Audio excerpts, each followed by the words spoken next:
University of Lahore में खुदकुशी का ये दूसरा हाथ था। सुसाइड्स इतने ज़्यादा क्यों बढ़ रहे हैं?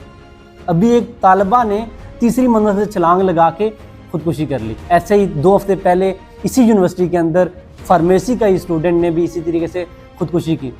इसकी वजूहात क्या हैं? सबसे पहली वजह जो लोग बयान कर रहे हैं कि एजुकेशन का प्रेशर या पढ़ाई का प्रेशर या कोई अटेंडेंस या ये सारा कुछ फ्रॉड है। क्योंकि आप भी ग्रेजुएट, बहुत सारे लोग हुए होंगे, यूनिवर्सिटी कॉलेज में गए, मैं खुद यूनिवर्सिटीज़ में रहा हूँ। पढ़ाई का इतना प्रेशर नहीं होता कि इंसान इस एक्सट्रीम हद तक चला जाए।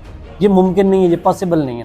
इसके अलावा बाकी क्या पॉसिबिलिटीज़ हो सकती हैं? सबसे पहली चीज़ जो पेरेंट्स हैं, पेरेंट्स की अदम तवज्जो जो अपने बच्चों की तरफ होती है, वो लोगों के माइंड ख़राब कर रही होती है, लोगों के माइंड के अंदर बिगाड़ पैदा कर रही होती है। ऐसे यूनिवर्सिटी एडमिनिस्ट्रेशन या यूनिवर्सिटी के अंदर जो काउंसलिंग है ना, वो बिल्कुल नल है कि स्टूडेंट किस दौर से गुजर रहा है। ना पेरेंट्स को पता होता है और ना यूनिवर्सिटी या जहाँ वो जा रहा होता है उसका पता होता है। हम अगले बच्चों की कंपनी से वाकिफ़ नहीं होते, उनके मोबाइल के यूज़ से वाकिफ़ नहीं होते।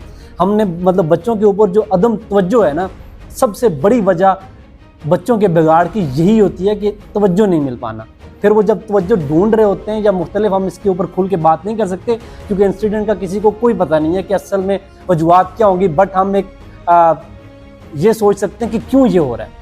तो इसको रोकने के लिए जो पेरेंट्स और उनके बच्चों के दरमियान जो कनेक्शन है उसकी मजबूती है। पहली चीज़ तो ये है कि इन दोनों के दरमियान जो रिश्ता है, वैसे भी बहुत अजीम रिश्ता है, इसके अंदर कनेक्शन मजबूत होना चाहिए।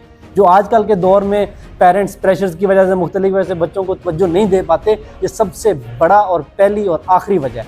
दूसरी अगर आप देखें तो यूनिवर्सिटी का जो सिस्टम है उसके अंदर कोई काउंसलिंग के कोई पैरामीटर्स नहीं है।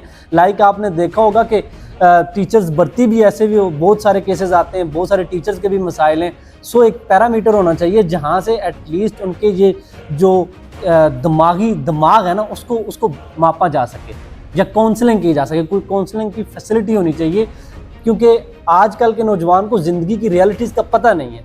वो इस वजह से प्रेशराइज हो जाता है और प्रेशराइज होने के बाद वो इस तरह की एक्सट्रीम कदम तक पहुंच जाता है। So that's why counselling, parents की तवज्जो, यही इस सारी चीज़ का एक आखिरी हल है और यही होना चाहिए। और ये जितना जल्दी मुमकिन हो उतना जल्दी इसको अचीव कर लेना चाहिए, नहीं तो इस तरह के हादसा बढ़ते जाएंगे और नॉर्मलाइज होते जाएंगे।